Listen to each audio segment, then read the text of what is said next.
Welcome to sports live. আপনাদের সঙ্গে আছি আমি সৈয়দ আবিদ হোসেন সামি, সেই সাথে আমি আছি মঞ্জুরি আজাদ। আজকে একটা পুরোপুরি ঘটনাবহুল দিন, অর্থাৎ এই মুহূর্তে বাংলাদেশ ফুটবল দল তো মাঠে নেমেছে আফগানিস্তানের সঙ্গে, অন্যদিকে ক্রিকেটে Dhaka premier division cricket league চলছে। আমরা সবগুলো বিষয় নিয়ে আপনাদেরকে আপডেট দেওয়ার চেষ্টা করবো। শুরুতে ফুটবল দিয়ে শুরু করছি। প্রথমেই বিশ্বকাপ বাছাই পর্বে নিজেদের ষষ্ঠ ম্যাচে এই মুহূর্তে আফগানিস্তানের বিপক্ষে মাঠে নেমেছে বাংলাদেশ। বিশ্বকাপ বাছাই পর্বে নিজেদের প্রথম 5 ম্যাচে মাত্র 1 পয়েন্ট বাংলাদেশের। বাকি 3 ম্যাচ থেকে 1 বা 1-এর অধিক পয়েন্ট নিয়ে ফেরার উদ্দেশ্যে কাতার গেছে বাংলাদেশ। সেখানে বাংলাদেশের সামনে প্রথম বাধা আফগানিস্তান। সব শেষ দেখায় আফগানিস্তানের বিপক্ষে লাল সবুজ দলের হার ছিল 1-0 গোলের। তবে এবার ড্র কিংবা জয় নিয়ে ফিরতে চায় জেমিদের দল, যেখানে বাংলাদেশের দল পাচ্ছে না ডিফেন্ডার বিশ্বনাথ ঘোষকে, আর তার জায়গায় দ্বিতীয় প্রবাসী হিসাবে অভিষেকের অপেক্ষায় তারিক কাজী। এখন পর্যন্ত মাত্র 1 মিনিটের খেলা হয়েছে এবং 1 মিনিটে এখন পর্যন্ত বাংলাদেশ এবং আফগানিস্তান কেউই স্বাভাবিকভাবে কোনো গোল করেন। আমরা এবারে ক্রিকেটে চলে যাচ্ছি। আলাউদ্দিন বাবুর নাম শুনেছেন? অনেকদিন পর দৃশ্যপটে আলাউদ্দিন বাবু, এক সময়কার ঘরোয়া ক্রিকেটের কার্যকরী অলরাউন্ডার, আজ হ্যাট্রিক করেছেন প্রিমিয়ার ডিভিশন লিগ টি-20-তে। লেজেন্ডস অফ রূপগঞ্জকে তার দল ব্রাদার্স ইউনিয়ন হারিয়েছে 8 উইকেটে। টি-20 ক্রিকেটে বাংলাদেশের পঞ্চম বোলার হিসাবে হ্যাট্রিক করলেন আলাউদ্দিন বাবু। রূপগঞ্জের ইনিংসের 18তম ওভারের শেষ 2 বলে মুক্তার আলী এবং সোহাগ গাজী এবং শেষ ওভারের প্রথম বলে নাবিল সামাদকে আউট করে হ্যাট্রিক পূরণ করেছেন আলাউদ্দিন বাবু। বাংলাদেশের প্রথম শ্রেণীর টি-20-তে এর আগে 2 বার হ্যাট্রিক করেছিলেন আলামিন, 1 বার করে আলিসাল ইসলাম, সুমন খান এবং কামরুল ইসলাম রাব্বি। টি-20-তে 7 নম্বর ব্যাটিংয়ে আশার আলো দেখালেন মোহাম্মদ সাইফুদ্দিন। ওল্ড ডিওএইচএস এর বিপক্ষে 7 নম্বরে নেমে আজ 19 বলে 40 রান করেছেন এই বাঁহাতি। তার 2-4 আর 3 ছক্কার এই ঝড়ো ইনিংসের সুবাদে 19 ওভারে 135 রান করে আবাহনী। বেশ কবছর ধরেই প্রিমিয়ার ডিভিশন ক্রিকেট লিগে আবাহনীর ম্যাচ মানে এখানে একটা সন্দেহ থাকবেই, কিন্তু আসলে মূলত যা নিয়ে সন্দেহ থাকে সেগুলো কি সত্যিই ঘটে, নাকি এগুলো শুধুমাত্র আমাদের মানসিক সন্দেহ? এই যেমন আজকে আবাহনীর সঙ্গে ওল্ড ডিওএইচএস-এর ব্যাটিং ছিল প্রশ্নবিদ্ধ। 19 ওভারে আবাহনীর 135 রানের জবাবে ওল্ড ডিওএইচএস তাদের উইকেট গেছে মাত্র 3টি, তবে তারা রান করেছে 113। একটু অবাক করা বিষয়, 3 উইকেট গেছে কিন্তু তারা রান করেছে 113। আগ্রাসী ওপেনার হিসেবে পরিচিত আনিসুল ইসলাম ইমন করেছেন 27 বলে 20 রান। আরেক ওপেনার রাকিন আহমেদ প্রায় 15 ওভার টিকে ছিলেন, কিন্তু এই 15 ওভার টিকে থেকে তিনি রান করেছেন 44 বলে 43। আগের ম্যাচে 76 রান করা মাহমুদুল হাসান জয় করেছেন 20 বলে 15। এখন এখানে একটা প্রশ্ন আসতেই পারে, তা হচ্ছে আবাহনীর যারা সমর্থক আছেন তারা হয়তো বা বলতে পারেন আবাহনী কন্ট্রোলে বোলিং করেছে অথবা পিচটা ব্যাটিং ফ্রেন্ডলি ছিল না, কিন্তু তারপরও 3 উইকেটে 113 রান কিছুটা হলো সন্দেহের উদ্রেক করে। এখন এগুলো কি আসলে শুধুই সন্দেহ নাকি সর্ষের মধ্যে ভূত আছে, সেগুলো আপনারাই বিবেচনা করবেন। আমরা বলছিলাম আসলে আমাদের প্রিমিয়ার ডিভিশন ক্রিকেট লিগে আবাহনীর ম্যাচে ওল্ড ডিওএইচএস-এর ব্যাটিংটা আজকে প্রশ্নবিদ্ধ হয়েছে। তবে এই প্রিমিয়ার ডিভিশন লিগটা টি-20 করার পেছনে অন্যতম বড় কারণ ছিল যে টি-20 বিশ্বকাপটা সামনে রয়েছে এবং যদি সব কিছু ঠিক থাকে তাহলে টি-20 বিশ্বকাপটা এবছরে দুবাইতে হতে যাচ্ছে। কিন্তু তারপর আমরা একটু 50 ওভারের বিশ্বকাপ নিয়ে আলোচনা করতে চাই। আসলে ক্রিকেটকে তো আমরা বলি গ্লোবাল ইভেন্ট, কিন্তু সত্যি কি আসলে ক্রিকেট গ্লোবাল ইভেন্ট কিনা? শুধু মুখেই বিশ্বকাপ, 10 দল নিয়ে খেলা একটি টুর্নামেন্ট কিভাবে বিশ্বকে প্রতিনিধিত্ব করে? ক্রিকেট বিশ্বকাপ নিয়ে এমন সমালোচনা করেন খোদ ভক্তরাও। অন্যদিকে ক্রিকেট নিয়ন্ত্রণ সংস্থা আইসিসি ও দলের সংখ্যা নিয়ে অনেকটা ম্যাজিক চেয়ারের খেলা করে, তবে শেষ পর্যন্ত কিছুটা হলেও হুঁশ ফিরেছে তাদের। 2027 সাল থেকে আবারও 14 দলের বিশ্বকাপ ফিরছে ক্রিকেটে। ক্রিকেটে দর্শক কত, কেমন তার জনপ্রিয়তা, এ নিয়ে 2018 সালে এক মার্কেট রিসার্চ করেছিল ক্রিকেটের নিয়ন্ত্রণ সংস্থা আইসিসি। সেখানে উঠে আসে বিশ্বে প্রায় 1 বিলিয়ন বা 100 কোটি দর্শক আছে ক্রিকেটের। কিন্তু এত যার জনপ্রিয়তা, সে ক্রিকেট কি গ্লোবাল গেম বা সবার খেলা হতে পেরেছে? উত্তরটা আপনি পেয়ে যাবেন আইসিসির মেগা ইভেন্ট ক্রিকেট বিশ্বকাপ দেখলেই। বিশ্বকাপ মানে তো সব দলের অংশগ্রহণ, সবার অধিকার, যেখানে দক্ষতার লড়াই, জয় পরাজয় ছাপিয়ে বিশ্বকাপ হয়ে ওঠে সার্বজনীন এক উত্তেজনার অংশ। কিন্তু ক্রিকেট বিশ্বকাপে দলের সংখ্যাই তো মাত্র 10, যেখানে আবার কিনা অর্ধেক মানে 5টা দক্ষিণ এশিয়া থেকে। যে টুর্নামেন্টে দলের সংখ্যা 10 সেটা কিভাবে বিশ্বকাপ হয়?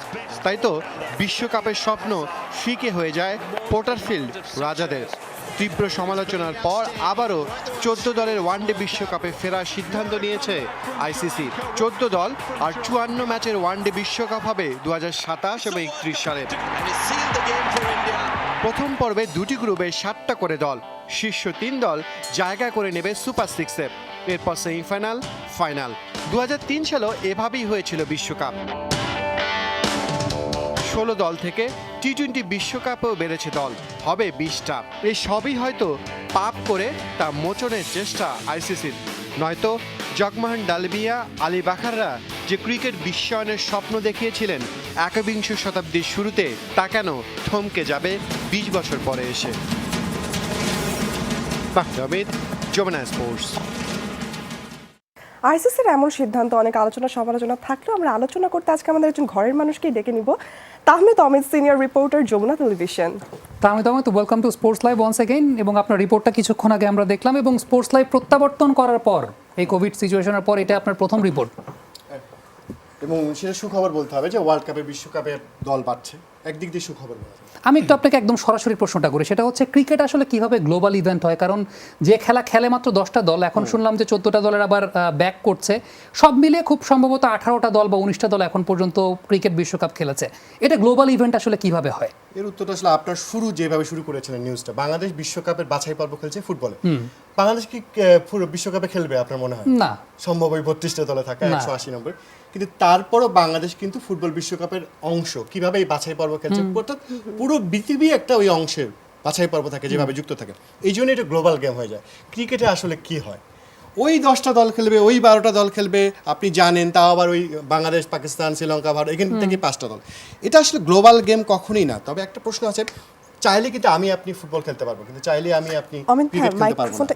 সেটা হচ্ছে, এটা হচ্ছে বাস্তবতাতে। ক্রিকেটে ওই স্কিল লাগে একটা, যেটা আসলে ফুটবলে লাগে না। সেই জন্য আসলে গ্লোবাল গেম হওয়াটা অনেক টাফ। আচ্ছা, আপনার অ্যানালাইসিস কি বলে? এর আগে যতদূর আমরা জানতে পেরেছিলাম, আমি যদি একটু ভেঙেই বলি, 2007 বিশ্বকাপে যখন ইন্ডিয়া পাকিস্তান প্রথম রাউন্ড থেকে বাদ হয়ে যায়, তারপরে 11, 15, 19-এর বিশ্বকাপের ফরম্যাটটা চেঞ্জ হয়ে গেছে। এবং আমি যদি ভুল না করে থাকি, 2015 এবং 19 বিশ্বকাপে প্রথম রাউন্ডে 45-46টা করে ম্যাচ ছিল, যাতে সাবকন্টিনেন্টের এই মার্কেটটা ধরা যায়। তাহলে হঠাৎ করে আইসিসির আবার কেমন বোধোদয় আসলো যে আবার আমরা আগের পুরনো ফরম্যাটে ফিরে যাবো? এখানে বাণিজ্যিকীকরণের একটা সাংঘর্ষিক হয়ে যায় না ব্যাপারটা? বাণিজ্যিক তখন আসলে ছিল যে আসলে এখনো কিন্তু ম্যাচটা বাড়ছে, 54টা ম্যাচ হবে, যখন 14টা হবে। এবং তখন বলা হয়েছিল ভারতের বাদ পড়ে যাওয়া নিয়ে অনেক কথা হয়েছিল, সমালোচনা হয়েছিল, এরকম কথা, ষড়যন্ত্রের তত্ত্ব অনেক কিছুই বলে। কিন্তু গতবার যখন 10টা দল আসলো, আসলে এটা একটু অ্যাবসার্ড বিষয় একটা, যে আপনি 10টা দল নিয়ে একটা বিশ্বকাপ বলবেন তাকে, সেটা আসলে দেখতেই তো খারাপ লাগে। যারা ক্রিকেটের কোর ভক্ত তারাও বলেন এটা কেমনে হয়। 18-19টা দল কিন্তু এর মধ্যে বিশ্বকাপ খেলে ফেলেছে। আপনি কেনিয়াকে হারিয়ে ফেলেছেন, অসংখ্য দল আছে, পোর্টারফিল্ডের কথা আজকে অসহায় তারা। এভাবে আসলে গ্লোবাল গেম কখনো হতে পারে না। সেটা অবশ্যই বাণিজ্যিক বিষয়টা আছে। তারা হয়তো ভাবতে পারেন যে কম্পিটিশনটা কমে যাচ্ছে, একটা দলের সাথে আরেকটা দলের পার্থক্য এত বেশি, এক পেশে ম্যাচ হচ্ছে, কিন্তু তারপর আপনাকে করতে হবে এটা ভবিষ্যতের জন্য নিশ্চিতভাবে। কিন্তু অমিত ভাই, আমরা যেমন দেখি যে ফুটবল কিন্তু অনেক দল খেলে, অনেক দেশ খেলে, কিন্তু ক্রিকেটে কিন্তু এত দল আমরা দেখি না। তাহলে ক্রিকেট যদি আইসিসি এটা চায়ও যে হ্যাঁ আচ্ছা ঠিক আছে, আমরা একটা বাছাই পর্ব করবো, যেভাবে ফুটবলে হয় বাছাই পর্ব করবো, তারপর আমরা হচ্ছে গিয়ে একটা একটা করে টুর্নামেন্ট খেলে হচ্ছে গিয়ে এই বিশ্বকাপটাকে আগায় নিয়ে যাবো, এটা কি আসলে সম্ভব নাকি? অবশ্যই সম্ভব, সেটা আপনি যদি চিন্তা করেন। এবং খেলায় যে বাছাই পর্ব হয় না তা না, বাছাই পর্ব এখানেও হয়, তবে ওইভাবে ওই বড় ব্যাপ্তি নিয়ে যেভাবে ফুটবলে দেখেন তা না। আপনি ছোট্ট উদাহরণ দিই, এটা অন্য, আপনি নারী ক্রিকেটের কথা যদি আমরা বলি, দেখবেন যে টেস্ট স্ট্যাটাস দেওয়া হয়েছে শ্রীলঙ্কা, অসংখ্য দেশ আছে যারা স্ট্যাটাস পর 8-10 বছর হয়ে গেছে একটা টেস্ট খেলছে। বাংলাদেশ টেস্ট স্ট্যাটাস পেয়েছে কবে, আমি টেস্ট খেলবো আমি জানি না, 1.5-2 বছর। মানে এতেই বোঝা যায় ক্রিকেট আসলে কতটা, মানে ওই যে বলে না আভিজাত্যের ক্রিকেট, কি জানি বলেন আপনারা, আভিজাত্যের বনেদি ক্রিকেট, খেলাটা সমতই বনেদি অবস্থায় আছে। আমরা এখনো গ্লোবাল হতে পারিনি, মানে সারা পৃথিবীতে ছড়িয়ে দেওয়া যেটা ক্রিকেট বিশ্বায়নের কথা বলি, সেটা আসলে এখনো স্বপ্ন। আমি যদি মানে এই জায়গাটা একদম শেষ প্রশ্নটা করি আপনার কাছে, এই প্রসঙ্গ থেকে বেরিয়ে যাব, সেটা হচ্ছে যে এই বছর, এর আগের বছর আন্ডার-19 ওয়ার্ল্ড কাপ যেটা বাংলাদেশ চ্যাম্পিয়ন হলো, সেই আন্ডার-19 ওয়ার্ল্ড কাপে জাপান খেললো, কিন্তু জাপান ইন্ডিয়ার সঙ্গে 40-এর নিচে অল আউট হয়ে গেল।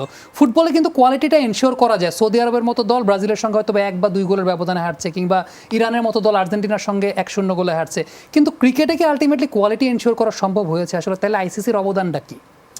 আইসিসি আসলে একটা সময় যেভাবে আমি বলছিলাম যে আলী বাকাররা যে স্বপ্ন দেখেছিলেন ডাকমার ডালমিয়া, সেখান থেকে আইসিসি সরে গিয়েছিল। বিগ থ্রি যদি বলে, একটা টাকার চিন্তা বেশি ছিল, ইভেন এখনো আছে।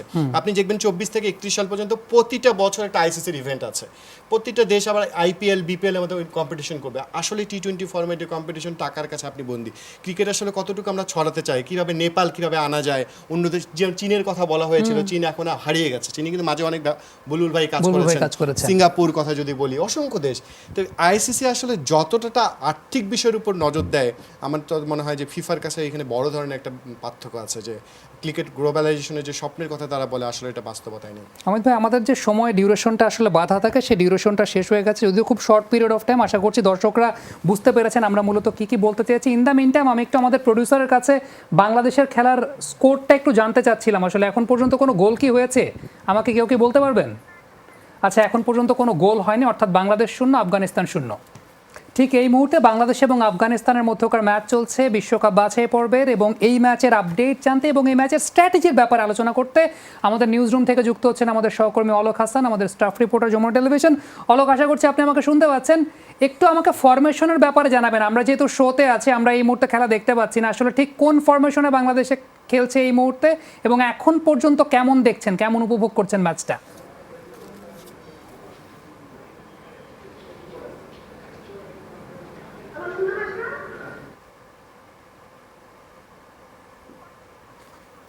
অলোক খুব সম্ভবত আমাদের কথা শুনতে পাচ্ছেন না বলেই মনে হচ্ছে। অলোক, যদি শুনতে না পেয়ে থাকেন, আমি আবার একটু জিজ্ঞেস করছি যে কোন ফরমেশনে বাংলাদেশ খেলছে এবং এখন পর্যন্ত কি চলছে এই ম্যাচে? আমরা তো দেখতে পাচ্ছি না, আমরা তো স্টুডিওতেই রয়েছে, কেমন দেখছেন?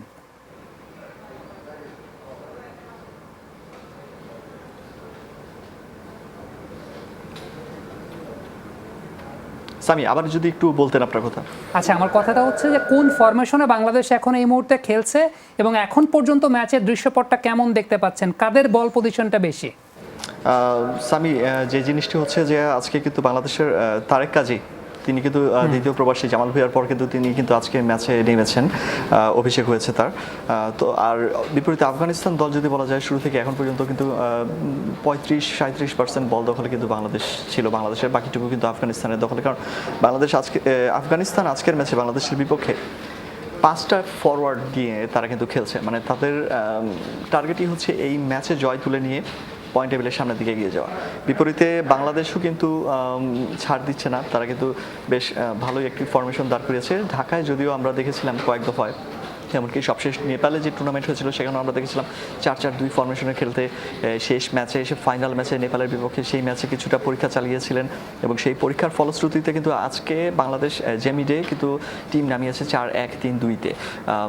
কখনো সোহেল রানা ডিফেন্সিভ মিডফিল্ডারে নামছেন, কখনো জামাল ভুঁইয়া, অধিনায়ক জামাল ভুঁইয়া ডিফেন্সিভ মিডফিল্ডে গেছেন।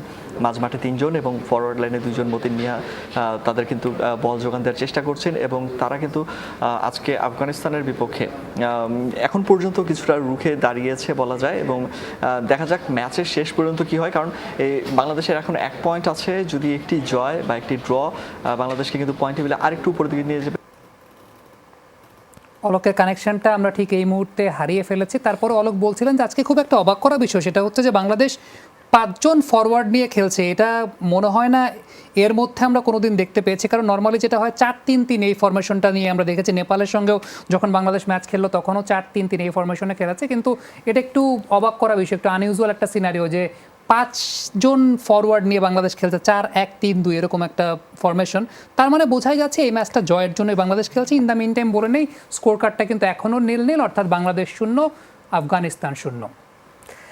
এদিকে উচ্চ পারিশ্রমিক দাবি করায় জটিলতায় মুখে স্পিন কোচ হিসেবে রাঙ্গানা হেরাতের সিলেকশন যেটা ছিল, সেই রাঙ্গানা হেরাতের সিলেকশনটা এই মুহূর্তে হয়তো বা বিসিবিকে বিকল্প চিন্তা ভাবনা করতে হচ্ছে। কারণ যে বিষয়টা দেখতে পাচ্ছি আমরা, যে রাঙ্গানা হেরাত, যার মূলত বাংলাদেশের স্পিন কোচ হওয়ার ব্যাপারে একটা গুঞ্জন চলছিল, তিনি একটু বেশি পারিশ্রমিক দাবি করছেন। এটা এখন আমরা জানি না যে বাংলাদেশ বলেই কিনা তিনি এরকম বেশি পারিশ্রমিক দাবি করছেন, কিংবা তার আসার আদৌ কোনো ইচ্ছা আছে কিনা।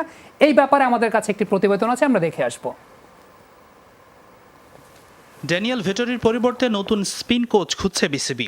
বোর্ডের শর্ট লিস্টে ছিল 3 জন, শ্রীলঙ্কান রঙ্গনা হেরাত, পাকিস্তানের সাইদ আজমল ও ভারতের সাবেক লেগ স্পিনার সিরাজ বাহুতলে। বিসিবি কর্তাদের পছন্দের শীর্ষে ছিলেন লঙ্কান রঙ্গনা হেরাত, তবে উচ্চ পারিশ্রমিক দাবি করায় ঝুলে গেছে তার নিয়োগ প্রক্রিয়া। যদিও এ নিয়ে মন্তব্য করতে নারাজ বিসিবির cricket operations chairman Akram Khan. আমার লিস্টে হেরাতে ছিল, বাট এখন আমরা বিবেচনা করছি, তো আপনার সব কিছু মিলে যেটা ভালো হবে দেশের জন্য সেটাই চেষ্টা করছি। বিফোর নিয়ে জিম্বাবুয়ে ট্যুর আর কি, আমরা সেটা আনার চেষ্টা করছি।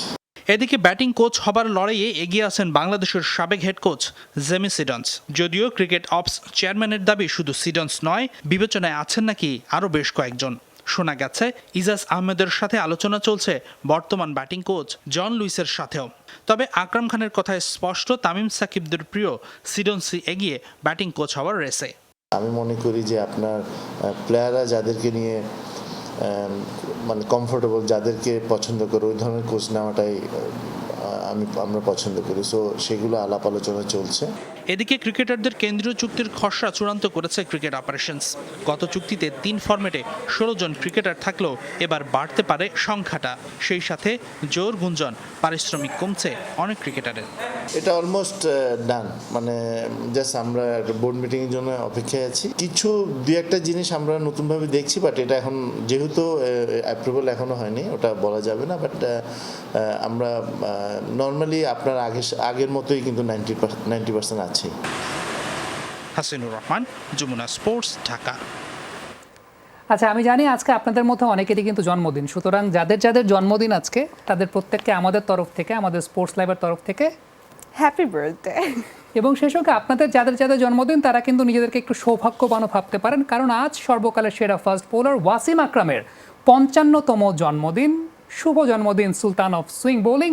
দীর্ঘদিন ডায়াবেটিসে ভুগছেন তিনি, তারপরও নিয়ন্ত্রিত জীবনযাপনের মাধ্যমে ভালো আছেন আকরাম। জন্মদিনে তাকে শুভেচ্ছা জানিয়েছে ICC. Good cricketer. I reckon first of all you got to have a talent. Jamuna টিভিতে এসেছিলেন তিনি 2014 সালের এপ্রিলের শুরুতে যমুনার স্টুডিওতে সময় দিয়েছিলেন ওয়াসিম আকরাম। সাথে ছিলেন আরেক আকরাম, বাংলাদেশের আইসিসি ট্রফি জয়ী দলের অধিনায়ক। Thank you, Muhammad Ali. Last question is to Wasim Akram. আজ সেই ওয়াসিম আকরামের 55তম জন্মদিন। পাকিস্তানের 1992 বিশ্বকাপ জয়ের নায়ক তিনি, সর্বকালের অন্যতম সেরা ফাস্ট বোলার হিসেবে স্বীকৃত আকরাম। ডেডলি ইনসুইঙ্গিং ইয়ার্কার ছিল তার মারাত্মক অস্ত্র। তিনি সুলতান অফ সুইং, তার হ্যাট্রিকগুলোতে রয়েছে এর ছাপ।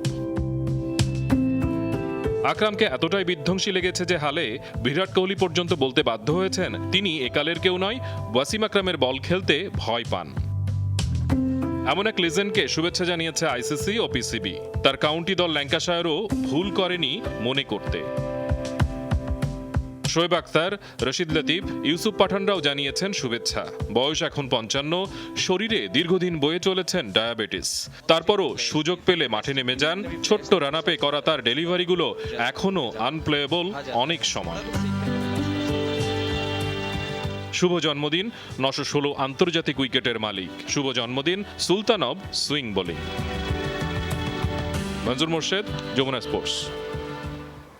শুভ জন্মদিন Sultan of swing of bowling. Sultan of swing bowling. Anyways, তবে একটু হলেও হিংসা আমরা এই পাশ থেকে করছি মঞ্জুর ভাইকে, কারণ সে সময়টা ওয়াসিম আকরামের ইন্টারভিউটা তিনি নিতে পেরেছিলেন, আমরা তখন ছিলাম না, যে কারণে আমরা হয়তো বা নিতে পারিনি। Anyways, it was a nice interview আমার কাছে যতটুকু মনে হয়েছে। আবারও স্কোর কার্ডটা জানিয়ে দিই, বাংলাদেশ 0, আফগানিস্তান 0। এই মুহূর্তে বিশ্বকাপ বাছাই পর্বের ম্যাচে বাংলাদেশ আফগানিস্তান মুখোমুখি হচ্ছে। আবার আপনাদেরকে মনে করিয়ে দিচ্ছে, আশা করছি স্পোর্টস লাইভ শেষ হওয়ার পর আপনারা সেই ম্যাচটি উপভোগ করবেন। সেই সাথে বাংলাদেশের জন্য শুভকামনা দিয়ে আজকের স্পোর্টস লাইভ এখানে শেষ করছি। Goodbye. Goodbye.